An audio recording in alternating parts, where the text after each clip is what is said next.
ओम नमः सिद्धिभ्यां ओम नमः सिद्धिभ्यां ओम नमः सिद्धिभ्यां। नमो अर्यन्ताणं नमो सिद्धाणं नमो आयर्याणं नमो मज्जायाणं नमो सर्वसारणं। मंगले में मंगले करन वीतराग विज्ञान। नमो तारे जाते वही हरे अंतादि महान। करे मंगल करे होमा ग्रंथ करने के बाद जाने मिले समाज सब पावे निज बलिराज। इस भव के सभी दुकान के कारण मिथ्याभाव। इनकी सत्ता नाश कर प्रगट मोक्ष उभाव। इस भवतरु का मूल जानो मिथ्याभाव। ताको कर निर्मूल अब करिए मोक्ष उपाय। मोक्ष मार्ग प्रकाशक 7वां अधिकार निश्चयाभासी मिथ्या दृष्टि। पृष्ठ क्रमांक 195।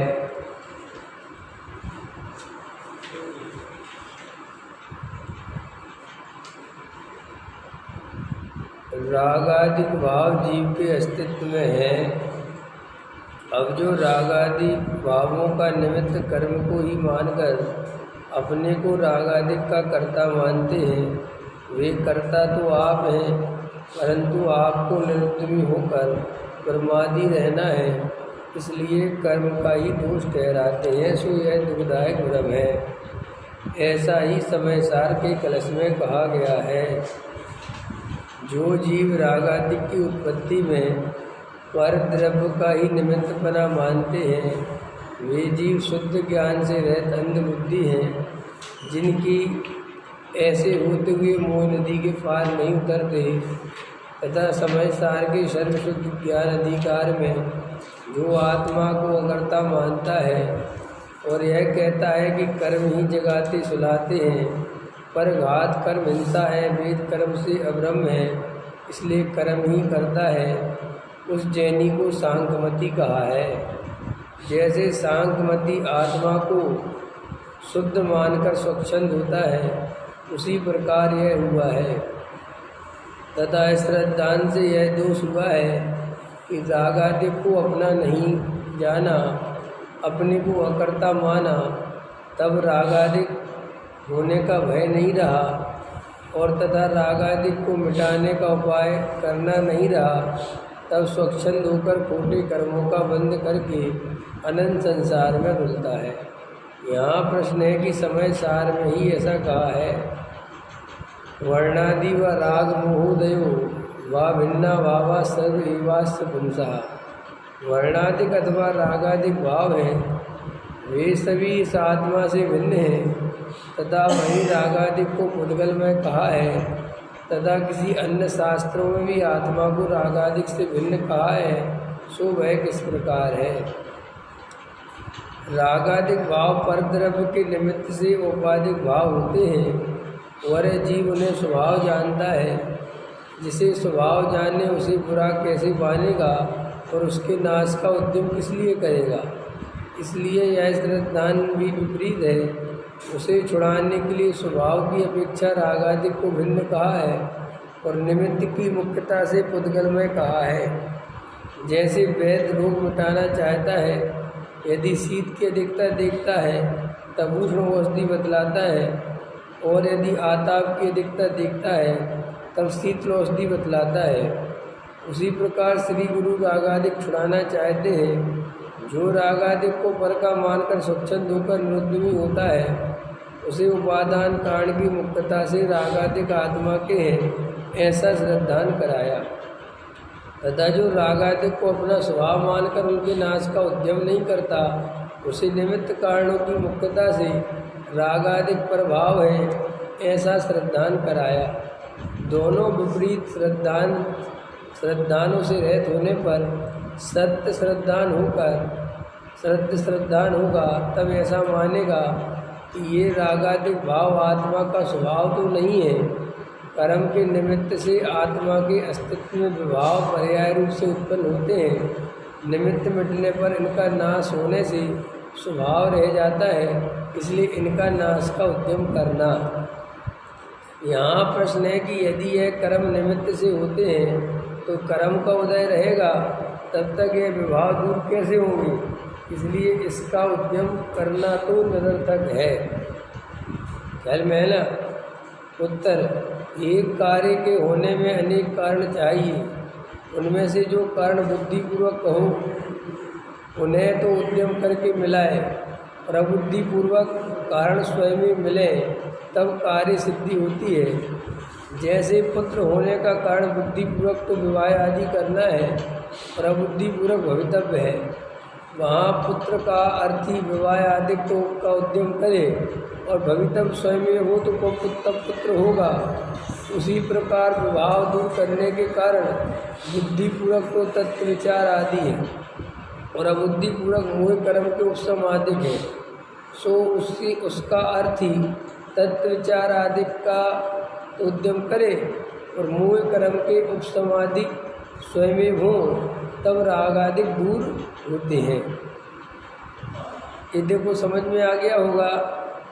यहाँ पे जो निश्चयवासी की चर्चा चल रही है तो वो कह रहे हैं साहब कि वो गलती कहाँ है कि एक तो अपने को रागादिक रूप ही सर्वथा मान लेता है और वो रागादि रूप सर्वथा मानकर और राग में ही रात और दिन लगा रहता है ना। और एक आदमी है कि वो कहता है साहब रागादि मेरे में है ही नहीं, रागादि से तो मैं भिन्न हूँ, और ऐसा मान लेता है लेकिन वो भिन्न अनुभव नहीं करता। दोनों ही रागादिक से एक स्वभाव मानकर एक विभाव मानकर और करते कुछ नहीं है। इसलिए एक निश्चयभाषी को कहने में आगे एक व्यवहाराभाषी दे, दोनों मिथ्या दृष्टि। अब एक प्रश्न पर यहाँ लिया कि यदि कर्म के निमित्त से होते तो कर्म का उदय रहेगा, तो फिर कैसे करेंगे। तो वो कहते एक कार्य के होने में अनेक कारण होते हैं। बुद्धिपूर्वक कहो उनको उद्यम करके। अब बुद्धिपूर्वक माने क्या है कि ना तो हमें भवितव्यता दिखाई देती है, ना हमें उपादान दिखाई दे रहा, वैसा कुछ दिखाई तो देता नहीं। काल लब्धि आ गई, भवितव्यता आ गई, ये कर्म का उपशम हो गया और हम कुछ करें, ऐसा तो कुछ है नहीं। अपन को तो एक ही बात समझ में आती है कि तुम तो बैठ के आत्मा का विचार करो, वेद ज्ञान करो, तत्व विचार करो। अब वहाँ पर कर्म का उदय मंद होना होगा तो हो जाएगा, वहाँ पर काल लब्धि आनी होगी तो आ जाएगी। तुम्हारी उपादान करते होंगे तब, क्योंकि दिखाई देने में सिर्फ पुरुषार्थ है, ये बाकी की चीज़ें कोई दिखाई नहीं देती। अभी मुझे कालांतर में मान के चलो मेरी योग्यता हो और मेरा कर्म का उपशम होने वाला हो और मुझे सम्यक दर्शन तो वो दिख थोड़ी रहा मुझे कि कहाँ कर्म का उपशम है। काल लब्धि होनार ये लिखा ना टोटल जी, कोई वस्तु नहीं, वस्तु नहीं माने दिखाई नहीं देते, हम चाहे तो देख नहीं सकते। इसीलिए जो दिखाई देता है तुम तो उसका उद्यम करो, बाकी छोड़ो कि कर्म का उदय मंद पड़ेगा, मैं तब तत्व विचार करूँगा। तो ऐसा कोई दिखाई थोड़ी देगा कि लो साहब हो गया कर्म का उदय मंद, अब विचार करो। तुम तो वस्तु स्वरूप समझ रहे हो, ये वेद ज्ञान की बात सुन रहे हो, तो तुम्हारा कर्म का उदय कमज़ोर है तभी सुन रहे। अगर अपना कर्म का उदय तीव्र होता तो अपन ये तत्व की बातें अच्छी नहीं लगती, अपन को स्वाध्याय आदि अच्छा नहीं लगता। अपन तो फिर अपने दिन और रात घर गृहस्थी कमाने विषय भोगों में लगे रहते। लेकिन 1 घंटा भी अपन निकालते हैं, मंदिर में आते हैं तो कहते साहब तुम्हें अच्छा लग रहा है, तो कर्म का उदय कमज़ोर है। लेकिन फिर भी यहाँ आकर केवल सुनकर चले जाते हो और संतुष्ट हो जाते हो, तो वो कर्म के उदय का तुमने जो मंद पढ़ा उसका लाभ नहीं ले पाए। ऐसा तो अनंत बार होता है, कर्म का उदय एक जैसा नहीं चलता, वो तो 100% मंद होता ही होता है और सभी जीवों का होता है। लेकिन अब कौन सा जीव कहाँ कैसे लगा हुआ है और उसका उपयोग कितना कर रहा है, ये देखने जैसी बात है। तो यहाँ पर टोडामल जी कहते उदाहरण देते हैं कि जैसे किसी को पुत्र चाहिए हो तो वो शादी वगैरह तो कर सकता है, यही तो उपाय है कि भाई शादी कर लो। अब लेकिन पुत्र होगा कि नहीं होगा इसकी कोई गारंटी थोड़ा ही है कि पुत्र हो ही जाएगा। पुत्री हो गई तो क्या करोगे, और बच्चे नहीं हुए तो क्या करोगे। अब आजकल तो, पहले तो बहुत समय ऐसा था कि कोई उपाय नहीं था, शादी करो, हुआ तो हुआ, नहीं हुआ तो बात ही खत्म हो गई। अब आज तो पहले ही दिखवा लो तुम। अब आजकल शादी के पहले मेडिकल चेकअप करवा लेते हैं, ख्याल में वो कहते हैं अपना मेडिकल ले आओ, जैसे पर कुंडली लेके जाते थे ऐसा अब कुछ समय बाद मेडिकल मांगा जाएगा। और वो ज़रूरी भी है, ज़रूरी इसलिए है कि आजकल का जो खान पान है वो इतना गलत हो गया है, इतनी स्थिति खराब हो गई है कि बच्चे पैदा करने की क्षमता बिल्कुल आदमी की खोती जा रही है, ख्याल में है ना। तो वो इसलिए अब आने वाली की पीढ़ी जो होगी वो कहेगी साहब हमें वो दिखाओ मेडिकल, तुम सही हो कि नहीं समझ में। लड़का लड़की को दिखाएगा, लड़की लड़के को दिखाएगी। जैसे कुंडली दिखाते और वो धीरे धीरे एकदम सरल बहुत हो, जैसे कुंडली में मंगल दोष आ गया तो शादी करना कितना टेढ़ा है, ऐसे इसमें वो दोष आ गया किसी बच्चा नहीं हो सकता तो शादी करना बहुत मुश्किल फंसे। फिर लोग झूठे मेडिकल बनवाते फिरेंगे। हाँ उसमें क्या बात है, तो जब मशीनें आ गई तो शादी के पहले भी चेक करवा सकते हो कि मेरे बच्चा होगा कि नहीं होगा, उसमें क्या बात, मैंने मेरे में कोई कमी नहीं हो। तो अब ये तो उस समय की बातें हैं। तो अब थोड़ा मिल गया, तुम क्या करोगे, तुम शादी करो, बच्चा हो गया ऐसे ही।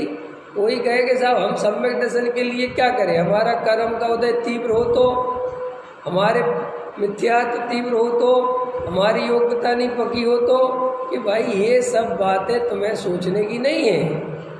हम अभप हुए तो, कई लोग ऐसी बातें करते ना, हम अभप हुए तो हमें सम्मिशन हो गई नहीं। तो भैया तुम्हें ये सब नहीं सोचना है, ना तुम्हारा अभपना तुम्हें कभी दिखेगा, न उपादान दिखेगा, न तुम्हें काल लब्धि दिखेगी, न कर्म का उदय दिखेगा। तुम तो शांति से बैठ के तत्व विचार करो, जो होना होगा सो हो जाएगा। सम्यक दर्शन होना होगा तो होगा और नहीं होना होगा तो नहीं होगा। तो फिर हम काय को करें तत्व विचार, क्या पता नहीं है ना कि क्या स्थिति है, क्या पता हो जाए, तुम तो करो जो कर सकते हो। तो देखो यहाँ टोडामल जी साहब अब ये बुद्धिपूर्वक इतना हल्ला मचाते हैं लोग, इतना हल्ला मचाते हैं कि पूछो ही मत, बुद्धिपूर्वक ये करो, बुद्धिपूर्वक। अरे बुद्धिपूर्वक का अर्थ कर्तृत्व नहीं है, अपने को कर्ता नहीं मान लेना किसी का। तुम तो बुद्धिपूर्वक देवशास्त्र गुरु की पूजा करो, तुम तो बुद्धिपूर्वक जो है दयादान पूजा करो, पापों से बचो। बुद्धिपूर्वक का अर्थ लोग निकाल देते हैं कि ये मेरे हाथ में है। क्या सुने होंगे सब आप लोगों ने, बहुत सुने होंगे, तुम तो बुद्धिपूर्वक दयादान पूजा भक्त। तो बुद्धिपूर्वक माने क्या, तो बड़े बड़े विद्वान कहते हैं कि तो वो बुद्धिपूर्वक का अर्थ निकालता है कि इनका कर्ता धर्ता मैं हूँ, मैं चाहूँ तो दयादान पूजा भक्ति करूँ और मैं चाहूँ तो पाप में चला जाऊँ। अब उससे आता है कर्तृत्व। अब देखना प्रॉब्लम कहाँ क्रिएट होती है, अज्ञानी के साथ यही प्रॉब्लम क्रिएट होती है कि पूरा वस्तु स्वरूप तो समझ में आता नहीं, कि क्यों नहीं आता, आत्मानुभव के बिना समझ में आ भी नहीं सकता, ये भी समझ लो। अब प्रॉब्लम क्या है, मैं बहुत अनुभव करता हूँ कि प्रॉब्लम क्या है दुनिया में। आखिर ये जैन धर्म इतना बढ़िया दर्शन होने के बाद, इतना व्यवस्थित तत्व ज्ञान होने के बाद, इतनी बढ़िया से बढ़िया वस्तु स्वरूप की चर्चा होने के बाद जीव मिथ्या दृष्टि क्यों बना रहता है, नहीं समझ में आया। जीव मिथ्या दृष्टि क्यों बना रहता है, तो मिथ्या दृष्टि बने रहने के अनेक कारणों में से ये भी एक कारण है कि क्या है कि इस बात को तो हाईलाइट करता नहीं कोई कि भाई जब तक आत्मानुभव नहीं होगा, समझ में आया ना, तब तक सम्यक दर्शन नहीं होगा। और सम्यक दर्शन के लिए केवल तत्व विचार माने वस्तु स्वरूप का बार बार विचार करो। अब उसमें क्या, कई प्रकार के उपदेश हैं, कई प्रकार की भाषाएं हैं। तुम पाप से बचो, तुम दयादान पूजा भक्ति करो, तुम बुद्धिपूर्वक पूजा पाठ भक्ति में लगो, पाप में मत जाओ, खान पीन में सुधार हो। अब वो प्रॉब्लम ये है कि वो आदमी मिथ्या दृष्टि है, उसके अंदर पहले ही से कर्तृत्व भरा पड़ा हुआ है। क्या भरा पड़ा हुआ है कि मैं करने वाला। अब आत्मानुभव के लिए सबसे पहले तो कर्तृत्व ही छोड़ना था। कोई भी जीव अगर आत्मानुभव करे तो सबसे निचली भूमिका में जो मिथ्या दृष्टि जीव है, तो तत्व विचार आदिक में मैं शरीर का करता हूँ, मैं जड़ की क्रिया का करता हूँ, मैं घर गृहस्थी चलाने वाला हूँ, मैं मकान दुकान बनाने वाला हूँ, ये सब कर्तृत्व उड़ जाना चाहिए। ये सब अंदर मान्यता नहीं रहनी चाहिए। ये बिल्कुल निर्णय होना चाहिए कि इनका कर्ता मैं नहीं हूँ। क्योंकि अपन को अकर्ता स्वभाव कहाँ तक ले जाना है, अपन को अकर्ता स्वभाव रागादि तक ले जाना है, जहाँ रागादि का कर्ता भी अपने को नहीं मानना है, और वहीं तक नहीं ले जाना है।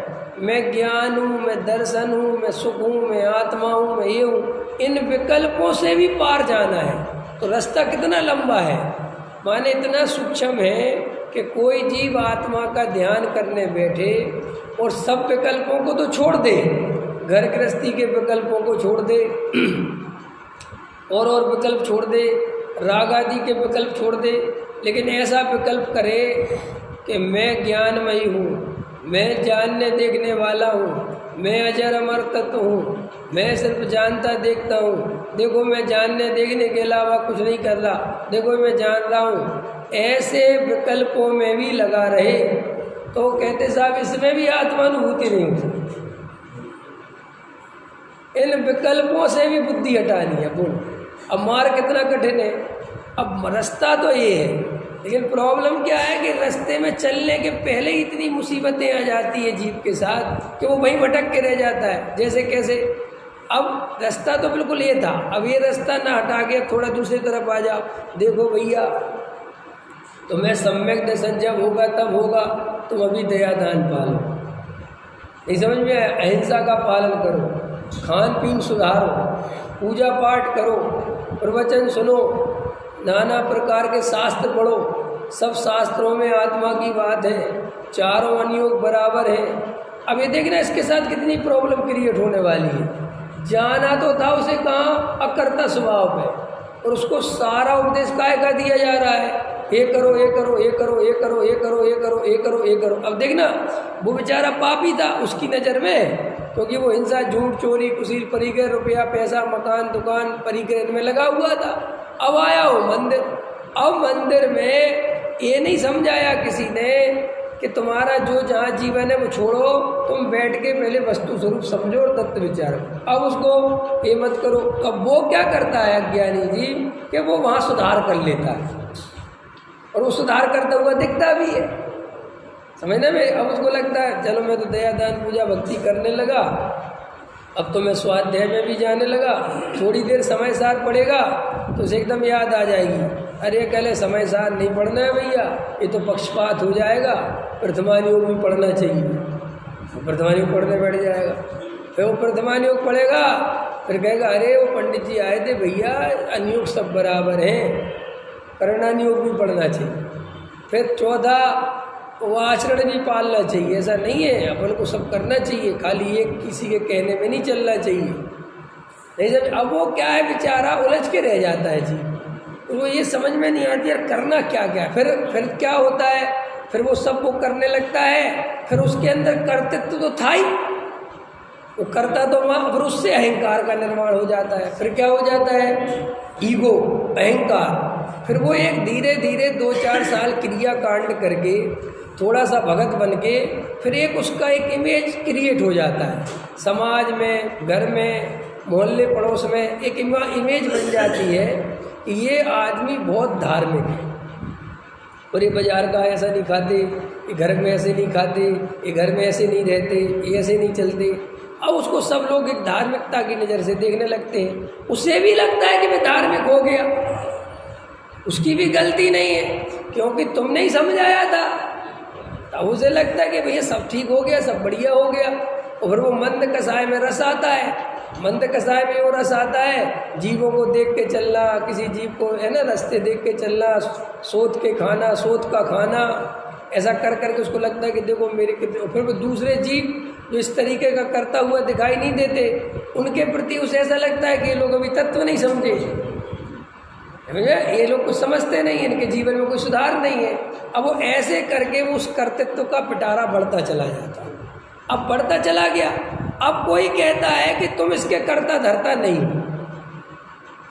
तो वो कहता है कि हाँ निश्चय नहीं से तो ठीक है, कोई दिक्कत नहीं है। लेकिन किसी ने कहा तुम हो ही नहीं, तो उसको फिर एक डर सताता है, तुम स्वच्छंदी हो जाओगे। परसों का कोई प्रवचन हुआ किया होगा, तो किसी ने पूछा था कि साहब वो परद्रव्य की रुचि है, आत्मा की रुचि नहीं है, हम क्या करें? हमने कहा भोगो परद्रव्य को, जाके देखो क्या है उसमें, काय बात की घबराने से क्या डरने से होता है।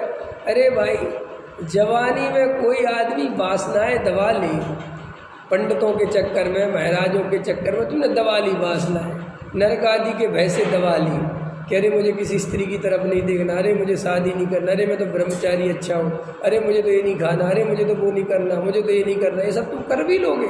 जवानी में आदमी कुछ भी दबाता है।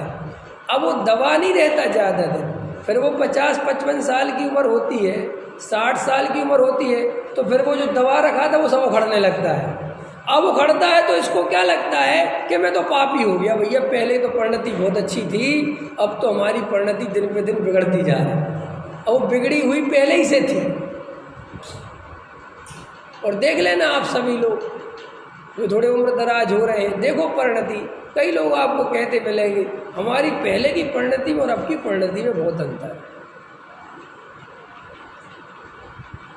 सुना होगा, एक मित्र हैं, उनका एक बार बात हुई हमारी, बोले साहब हमारी जो 10 साल पहले परिणति थी वो अब नहीं है।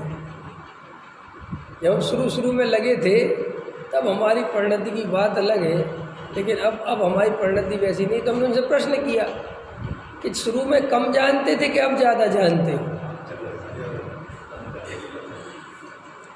बोले ज़्यादा तो अब जानते हैं। तो हमने कहा ये कैसा जानना हुआ कि जब कम जानते थे तब तो तुम्हारी परिणति बढ़िया थी, और अब ज़्यादा जानते हो तो परिणति बिगड़ गई। तो फिर वही रटे रटाए उत्तर, अरे विवेक जी आपका तो स्वाध्याय है, कर्म का उदय है।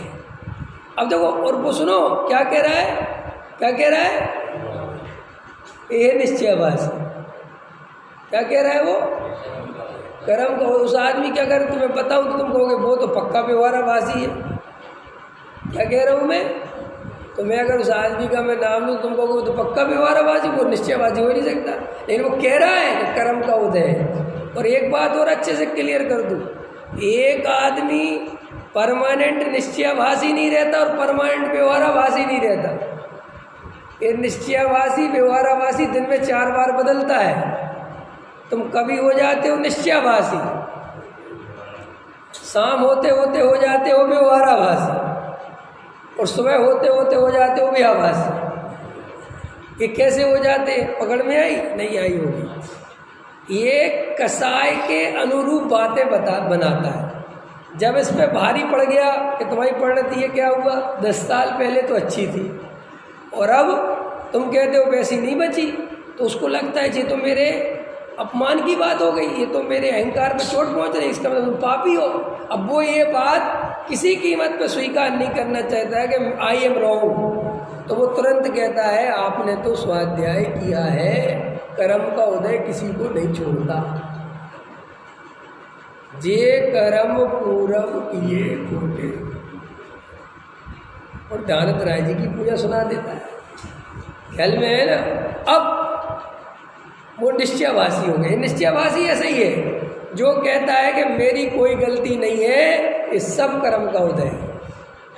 पकड़ में आ गई। अब ये व्यवहाराभासी कैसे बन जाएगा? अब इसी आदमी को हम व्यवहाराभासी बनाते हैं। शाम को तो ये बात कर रहा था, अब सुबह आ जाओ, सुबह आ गया पूजा पाठ में और दूसरा नहीं आया, तो उसको कहता है कि देखो देव शास्त्रों के प्रति महिमा नहीं है। वहाँ कर्म का उदय नहीं लगाता, अपने में तो क्या लगा लिया, जब अपने ऊपर आई तो क्या लगा लिया, कर्म का उदय। और जब दूसरे की बात आई क्या कहता है, देव शास्त्रों की महिमा नहीं है, सुबह मंदिर में नहीं आ सकते। तो अपन ने कहा कि अरे आज हमारा कर्म का उदय आ गया यार, यही तो निश्चय, यही तो तुम लोगों का वो है। अब यहाँ देखो, उस जब दूसरे की तरफ आता है तो दूसरी बात बनाता है, खुद पे बात आती है तो दूसरी बात बनाता है। इसलिए मैं कहता हूँ लोग मूर्खता में लगे हुए हैं, वे दूसरे में टटोलते फिरते हैं, निश्चयाभास, व्यवहाराभास, उभयाभास। मैं कहता हूँ किसी में टटोलने की जरूरत ही नहीं है, एक ही आदमी के 3 रोल हैं। क्या कहा मैंने? ये एक ही आदमी के 3 रोल हैं, और मेरे ही है, तो दूसरे की तो बात ही नहीं करना। मुझे बिल्कुल, मैं कह रहा हूँ ना, कुछ ऐसा भाग्य की बात है कि कुछ ऐसी ऐसी बातें निकल के आ जाती स्वाध्याय में। कुछ देर मैं ही सोचता हूँ बाद में कि यार क्या गजब की बात निकल के आई है। समझ में आया? ये निश्चयाभासी व्यवहाराभासी तो मैं समझा नहीं सकता कि ऐसा है। ये कोई 3 आदमी नहीं है, एक ही आदमी है। अरे भाई मिथ्या दृष्टि जीव है, वो कितने स्वांग धारण करे कोई गिनती नहीं है, क्योंकि कसाय अनंत प्रकार की है, तो अनंत प्रकार के रूप बनाता है, अनंत प्रकार की बातें बनाता है। और जब जो बात फंस गई, उसकी मुख्यता हो गई, उसका नाम निश्चयाभास, उसका नाम व्यवहाराभास। और उभयाभास और कर लो खड़ा, तो उभयाभास ऐसे हो गया कि भैया अपन तो दया दान पूजा भक्ति भी करते हैं और आत्मा की बात भी सुनते हैं, अपन के अंदर वो नहीं है, एक तरफ नहीं चलते अपन एकांतवादी नहीं है। ये अपने मोक्षों में कुछ एकांतवादी हो जाते हैं, समय सार सुनते रहते हैं और क्रियाकांड छोड़ देते हैं, और कई लोग क्रियाकांडी हो जाते हैं, समय सार छोड़ देते हैं। अपन को तो स्वाध्याय के प्रति भी और देवशास्त्र गुरु के प्रति भी और अपनी आत्मा के प्रति भी, तीनों के प्रति बहुत भक्ति है। ये उभयाभास खड़ा हो गया। समझ में आया ना? इसलिए तुम ये मत सोचना कि स्थिति पर में खोजना है, ये सारी भूल अपने अंदर चल रही है। तो उन भाई से मैंने कहा अच्छा ऐसा है क्या? बोले परिणति गिर गई। अब आपको मैं सच बता रहा हूँ, ये तो अपनी कोई खोलता नहीं है। अब उनसे पूछो कि क्या गिर गई, ये बता दो तो मजा आ जाएगा। ये नहीं बताएगा, क्योंकि ये बताने में तो उसके सारी इज्जत ही चली जाएगी, वो तो बहुत बड़ा पाप ही सिद्ध हो जाएगा। इसलिए बस वो परिणति गिर गई, परिणति गिर गई। उनसे पूछोगे कि कितनी गिर गई और क्या गिरी, ये और बताओ। अब तुम्हारी परिणति में क्या क्या होता है वो समझा। तो वो जो जिंदगी भर की रेपुटेशन तैयार कर रखी है, 15, 20, 50 साल का जो कच्चा चिट्ठा तैयार कर रखा है, अगर वो परिणति किसी को बता दी,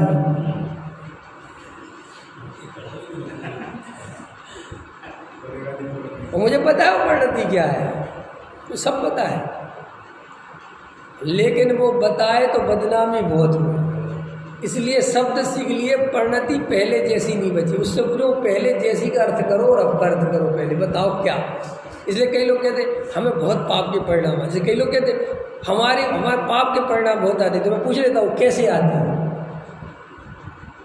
क्या आता, वो नहीं बताते। कहता वो छोड़ो ना, वो तो बस आते।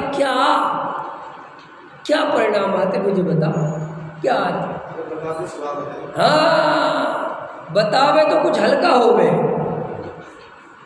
इसलिए दुनिया में कहते हैं ऐसे मित्र और ऐसे गुरु होने चाहिए, जैसे बेटा अपनी माँ के सामने ऐसा नग्न धड़ंग खड़ा रहता है, कोई उसे विकार उत्पन्न न माँ को होता, ऐसा खड़ा होता है ख्याल में निश्चल। ऐसे ही श्री गुरु कहते तुम्हारा गुरु ऐसा होना चाहिए जो तुम्हें नग्न कर दे, तो तुम उसके सामने नग्न होने में कोई हिचकिचाहट नहीं। तुम्हारे सामने सब मित्र होना चाहिए, इसको तुम अपने भावों में अपने अंदर जो स्थिति चलती है उसको खुल के बता सको। आज सब लोग दबे दबे जी रहे हैं। हम सब कहते हैं हम सब मोक्षु हैं, लेकिन एक दूसरे को कोई अपनी परिणति बताने को तैयार और उल्टा छुपाने में लगे हुए, किसी को गलती से पता न चल जाए। ये ढकोसले भरी जिंदगी जी के क्या करोगे? ऐसे मर के स्वर्ग नहीं जाते भाई। स्वर्ग के चक्कर में नरक चले जाओ और सोचते रहोगे, दिलासा देने वाले देते रहेंगे, स्वर्ग जाओगे स्वर्ग जाओगे स्वर्ग जाओगे, स्वर्ग वर्ग नहीं जाओगे। एक पहले यज्ञ होते थे पुराने जमाने में, अश्वमेध यज्ञ, नरमेध यज्ञ। नरों की बलि चढ़ा देते, घोड़े बकरियों की बलि चढ़ाते थे, गायों को चढ़ा देते। तो एक बार एक यज्ञ हो रहा था, तो वहाँ से गौतम बुद्ध निकले। एक गाय की बलि दी जानी थी। गाय की, वैसे गाय को कत्ल खानों में मारो तो गौ हत्या है, नहीं समझ में आया? और ऐसे गायों को यज्ञ की वेदी पे बलि चढ़ा दो तो कोई बात नहीं, फिर धर्म है।